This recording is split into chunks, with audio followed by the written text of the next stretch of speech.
Welcome to Inspirational Leadership. My name is Kristen Harcourt. I'm an executive coach and professional speaker.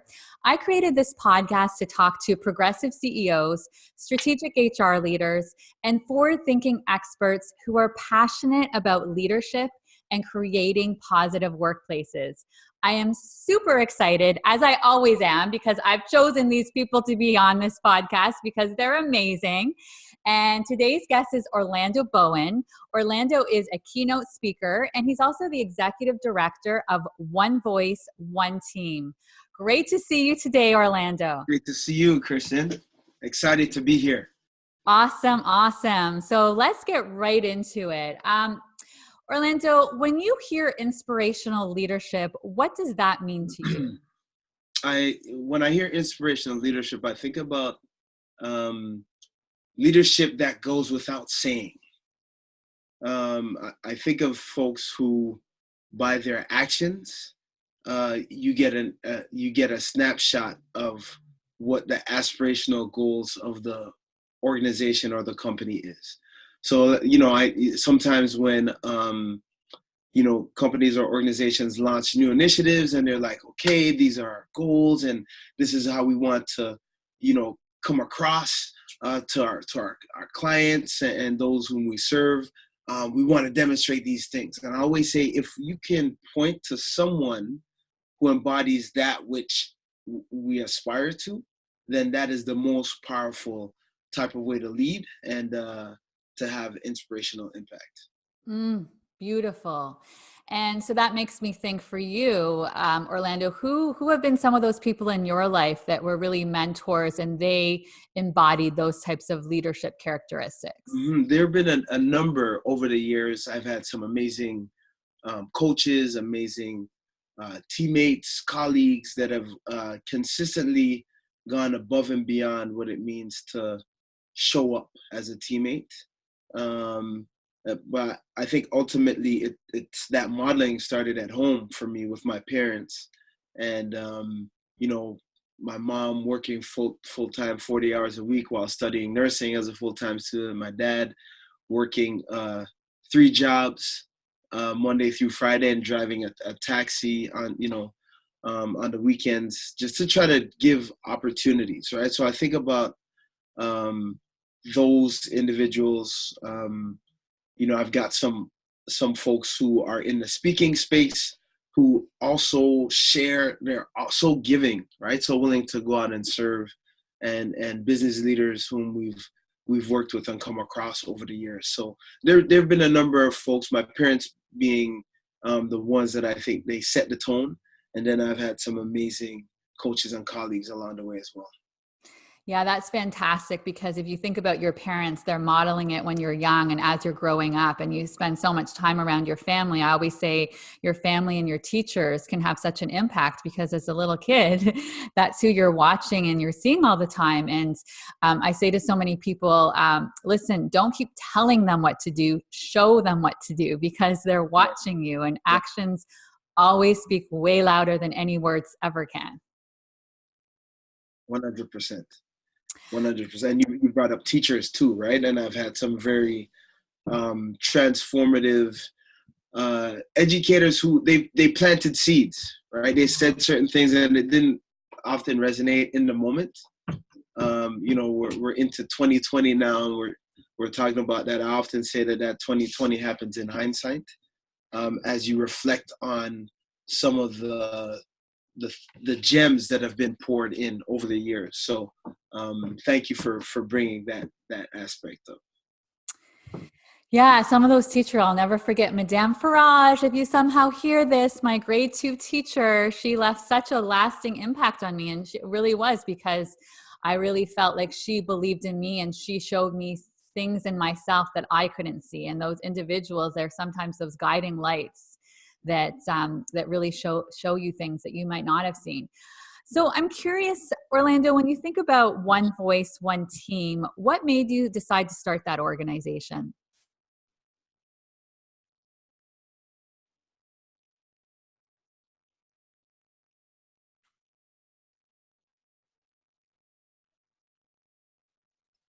Yeah. So Well, we started it as um, you know, I grew up in the Toronto area. I went to university just outside of Chicago, Illinois, and there were some challenging things that I bore witness to when I was growing up, and also when I went away to university, seeing some things happen in community. I started working when I graduated university. I started working as an IT consultant, and was really just like, okay, I've arrived, I could do something. I'm in the corporate world, I'm doing my thing. And then I just, I felt like there was something missing. And, it was this thought of serving with what we have, right? My parents and grandparents always talked about, being your best and raising the bar so that people can see what's possible, but then also raising the floor so that more people could reach the bar. And I felt like even though I was doing positive things, I felt like I needed to do more things connected to raising the floor. And so that was the impetus, and seeing young people who just didn't believe that they have gifts and talents, and they would act in alignment with that belief. That was upsetting at times, and but eventually galvanizing it. And as we said, we have to do something about it.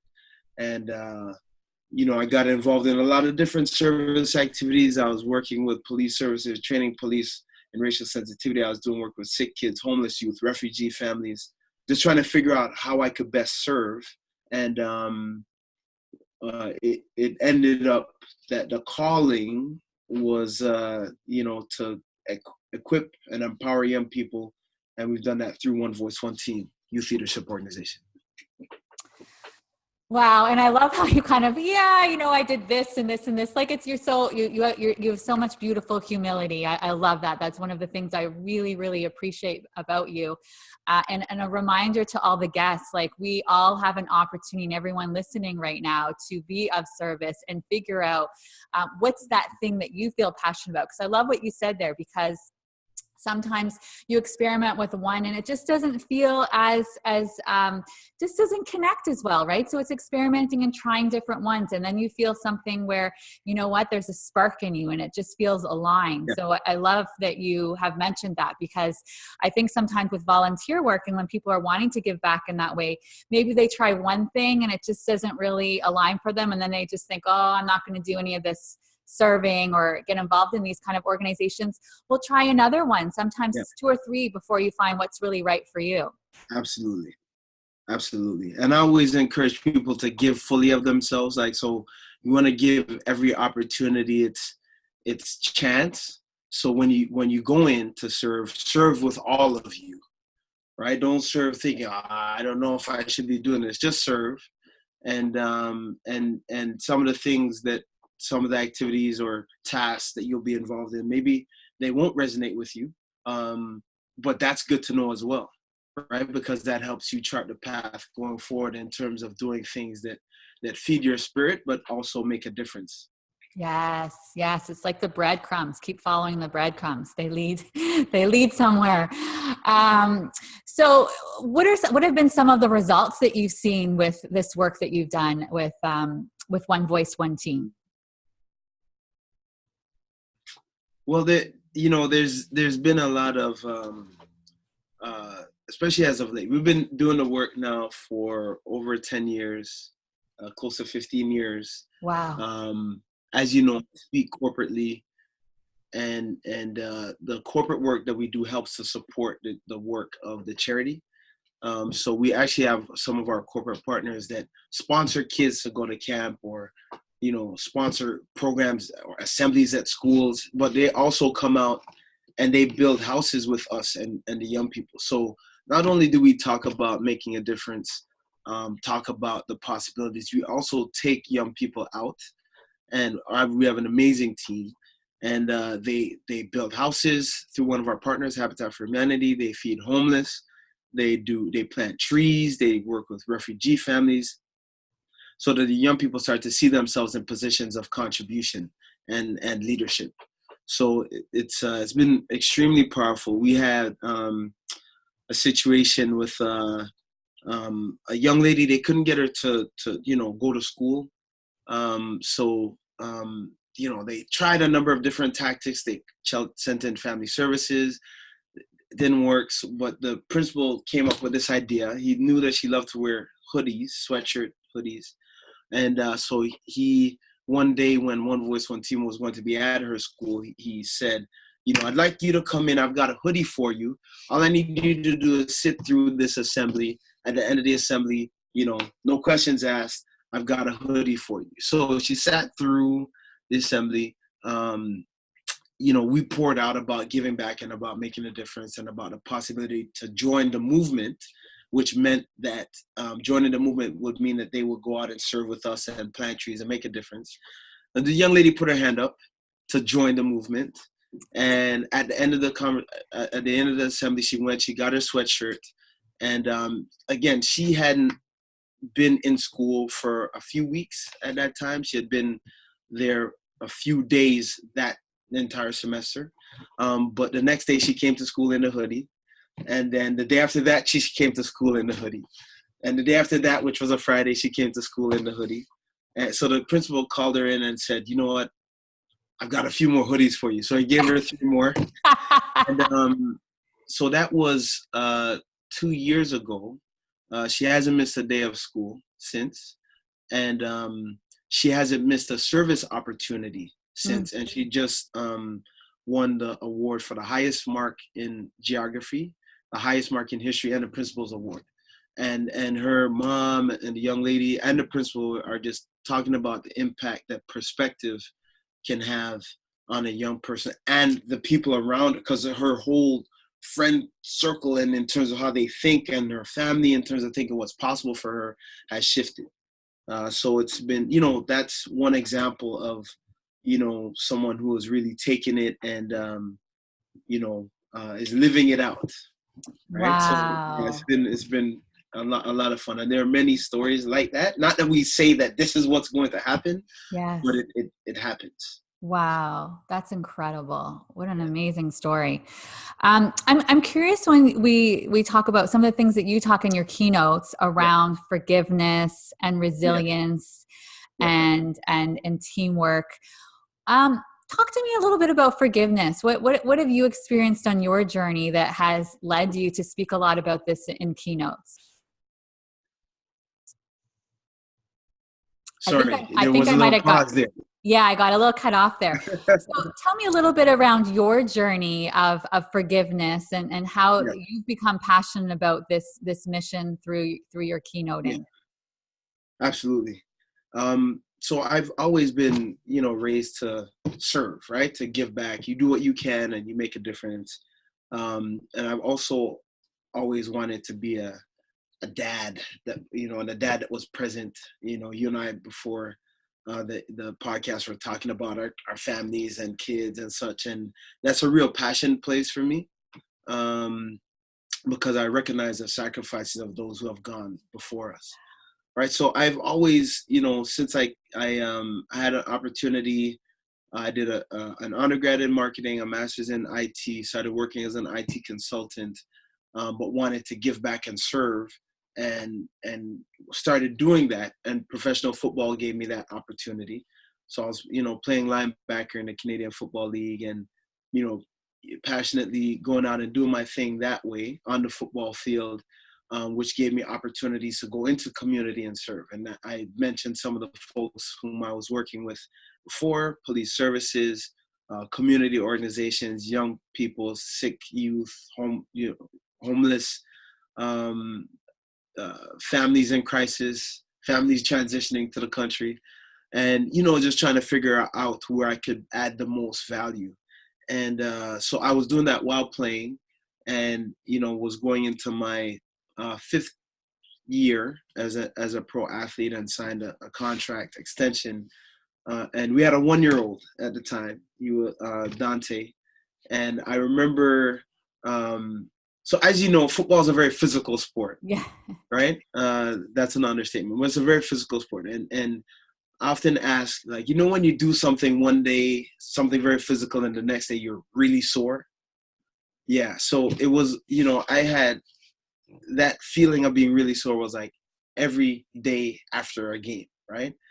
And I remember, you know, I had a strategy by which I kind of checked to see what was hurting or not. I'd step out of bed, I'd put an arm down, put a leg down, and test them out type thing. And I remember my back seizing up and my wife looking at me saying, how much longer are you going to put your body through this? And I remember looking at our son Dante, who was in the crib, and I said, when that young man is old enough to be sitting in the stands at a game and point out onto the field and say, that's my dad, then I'm good. That'd be bigger than any championship for me, right? And I was excited about that as a possibility. So I signed a contract extension that was bringing me closer to that as a reality. My wife was pregnant with our second son, and I went out to celebrate the signing of that contract. I get to the place where I'm meeting up with my teammates. I'm waiting on them to arrive, and have, two guys approach me. And, one guy says, hey man, you got any drugs? And I'm looking at them, I said, no. I go back, I was actually on the phone at the time. So I go back to my phone call, and one of the guys stopped by my vehicle. The other guy kept walking. The guy that stopped says, are you sure? You sure you don't have anything? And I looked at him, and I was about to answer him, Kristen, but then I was thinking, well, when I first looked over, I saw two guys. So now I'm thinking, well, where's the other guy? And when I looked, he was standing in my blind spot. So I took a step back so I could see them both, and I said, what's going on?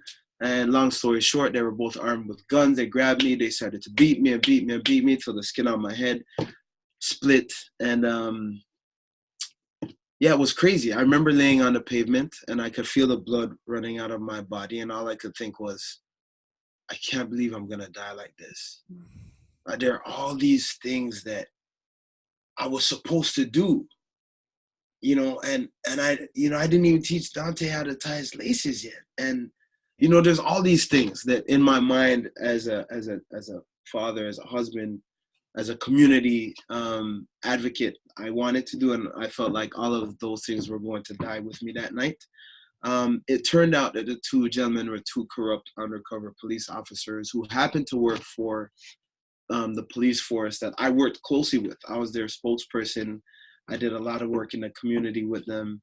And I worked with, and I still work with, a lot of amazing officers who risk their lives every day for community. So I knew once they realized that I was that guy, I was their face in the community, I knew that someone was going to say, hey, you know what, we made a mistake, but that's not what happened. Instead, these two gentlemen tried to cover it up. So they took me to jail. And while I was in the jail cell, they went back to the scene where my car was, planted drugs at my car, and then charged me with possession of a controlled substance and assault police. So my physical assault resulted in a severe concussion, and I wasn't able to return to the field. I couldn't pass my physicals.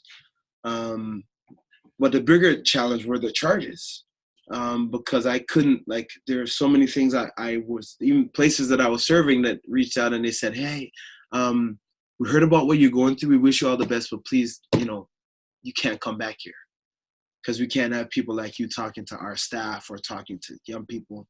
So it was a real challenge. We had to, going through the court process. And I remember distinctly sitting in the courtroom, and I read what they said they were going to say, but I kept saying to myself and to our lawyer, I'm like, they're not going to say that because that's not what happened. Right? They're not gonna take an oath. Don't they have to take an oath? They're not gonna take an oath and then say that, because that's not what happened. So I sat there, and I remember one of the officers taking the oath, and he looked at the judge, and he looks at me and looks back at the judge. He says, Your Honor, he's 6'2", 235 pounds, and he's actually trained to hurt people. In my 17 years on this force, I've never been in such fear for my life or my partner's life. And then he looked at me and he started to smile. And I was so I couldn't believe that someone could do that to somebody else. And then these words that my grandparents used to always say came to mind like this. It was hurt people, hurt other people. And all of a sudden, I felt this huge, I just felt so sorry for him. Because I was thinking, what kind of pain must he have been through to allow him the capacity to do that to another human being, especially when he knows the truth. And so in that moment, you know, I started to do for him what our grandparents used to do for us, what our parents used to do in times of stress and need. I started to pray for him. And I know people do different things when they're seeking energy from the universe or a higher power. Our family prayed. So I started praying for him to get the healing that he needed and for the truth to come out. And we got about 6 weeks before the verdict, and I got a call from a reporter saying, "This is insane. You know, the arresting officer in your case was just himself arrested by the equivalent of the FBI, by the RCMP, for trafficking cocaine. They found 17 kilos of cocaine at his house. They're probably going to call you soon." So I get off the phone with the reporter, and the prosecuting attorney, the one that's trying to convict me and send me to prison, calls and says, "Hey, listen, you do such amazing things in the community. Everybody knows that, right? So we don't want you to have to go through all this court stuff. Why don't you just let us drop the charges? Everyone could just go home and be happy." So I said, "Absolutely not." I said, "I actually, I'd rather be wrongfully convicted on that premise, right? So, I guess I'll see you in court." And she said, "This was your chance. You're going down, buddy." And she hung up the phone. And the next call we got was to show up in court because that was their other option. The judge could let them drop the charge because I wouldn't. So we show up. The judge says, "No, I won't let you drop the charge." And further to that, I find Mr. Bowen not guilty. These are the reasons why. So I was acquitted on that day. And then we filed a civil lawsuit. So it took about 5.5 years for everything, that process. But during that process, early in it for me was, just this understanding that hurt people hurt other people. And there's, for me to stay stuck in the moment, in the trauma, in what I lost in terms of my career, would not allow me to be present for Dante, our eldest son, for Justice, who got his name through this process, and for my wife, and subsequently for our son Marcus. So for me, I was grateful that I'm alive, right? Still very grateful to be alive, to be able to be a dad, to be able to serve, to be able to make a difference. So I wrote a letter of forgiveness to the officers during this process, and in it, I thanked them for the perspective that I gained, and I also wanted them to know that, it may sound strange, but we're actually on the same team in terms of trying to make a difference and trying to make the communities better, and trying to bring people together, police, community, everyone, we're all one. So I wanted to be clear about that. So I wrote a letter just getting all those thoughts out. And I brought it home and I read it to my wife, and she was like, "Oh, you wrote that?" I said, "Yeah." And she said, "I would write a letter too, but it wouldn't sound like this one." Right. And, so when she said that, I closed the letter up. I put it in a box, and I didn't, because I thought, if she doesn't understand, who's going to possibly understand where I'm coming from and why I would feel the way that I feel. Right. So I didn't tell anyone for like over a year, and until I was sharing with someone the forgiveness and read it to them, one of our staff members actually, and she was like, "Oh my gosh, you wrote this? Who knows about this? You need to let people are holding on to things, man. Like, people aren't talking to people because of something that was said years ago, man. You need to let people know that they could go through things and be better because of it, and grow through it and help others through the process." So the officer that was convicted was sentenced to go to prison for 5 years, 8 months. And for me, that was heartbreaking too, because it was taking a dad out of his home, and that challenges all of us in community. And so all those types of things are the things why I'm so passionate about the work that we do when I speak corporately, or when our charity is able to go in and empower and equip young people. So. Wow. Thank you, Orlando, for sharing so authentically and honestly and transparently a beautiful while hard story. And I think it's in so much service for anybody listening right now, because everyone that's listening can connect in some way to a time where they felt somebody did something to them that they didn't deserve. And when they're holding on to that energy, just like you said, right? It's not allowing them to move on in their life. It's taking up space. It's taking up energy. So I say that all the time. The forgiveness is not for the other person. The No, it's not. forgiveness is for you. Absolutely. And this is an amazing story of something that's powerfully difficult to be able to do forgiveness. So if people can even think about smaller ways, and I Yeah. think it's such a great example also to connected to what happens in workplaces all day long, right? Yeah. Leaders have a choice Yeah. around how you're going to show up. Yeah. You don't need to operate from ego. You can operate from love. You can bring Yeah. in your head and your hearts. Yeah. And I spend so much time talking about emotional intelligence. And I mean, Yeah. you're the poster child for emotional intelligence there, and resilience, right? It's Yeah. we can work with our emotions, work through them, and make different choices. Yes. Yeah, I think you said it so powerfully, right? Because at the end of the day, we, regardless of what happens to us, how we process those things are so important, right? And then that's the first step, how we process or internalize or think about the things that happen. But then you have a choice, like you just talked about. Leaders have a choice in terms of how they choose to show up in light of the circumstances. And again, the way they show up can be that example for others, Yeah. right?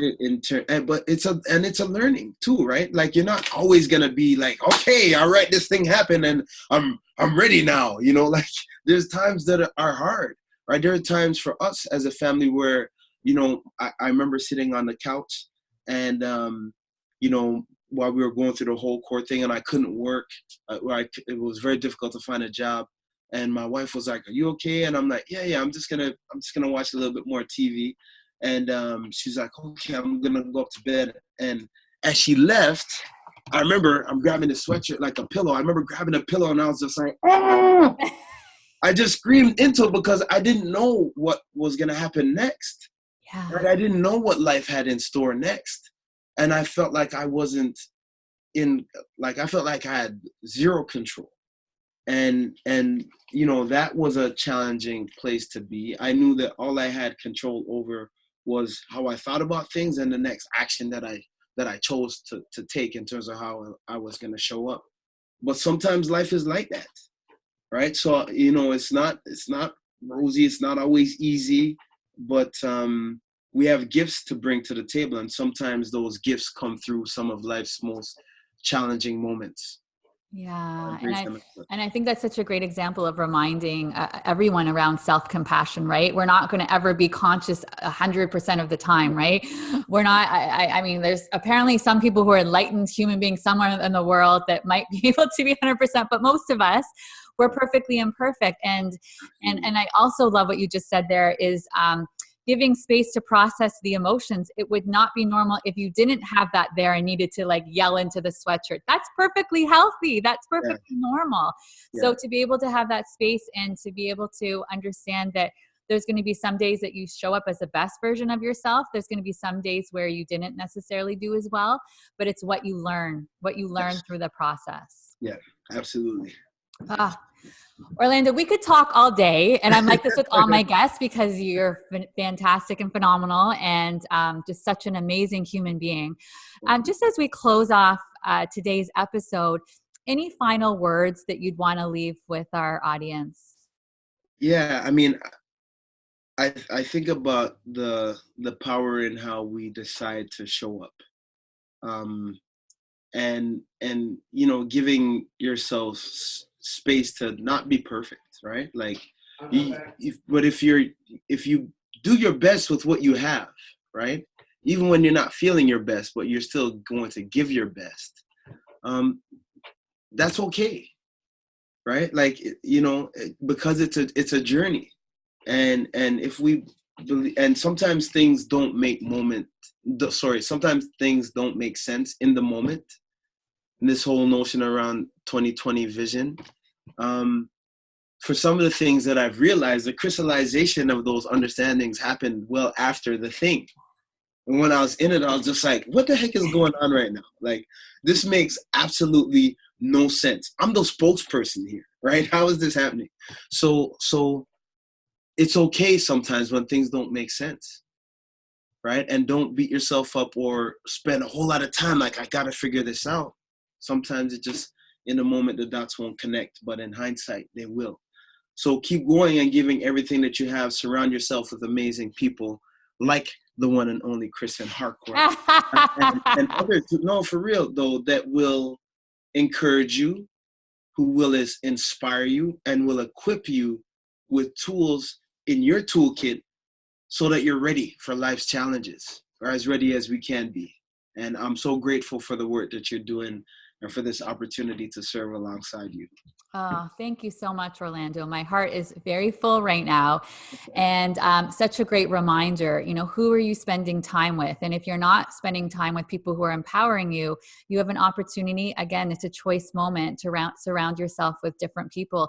If you're in a workplace that's not positive and it's been like that for a long time, maybe it's time to change to another culture. And I know people say sometimes, yeah, well, I have to pay the bills, all of that kind of stuff.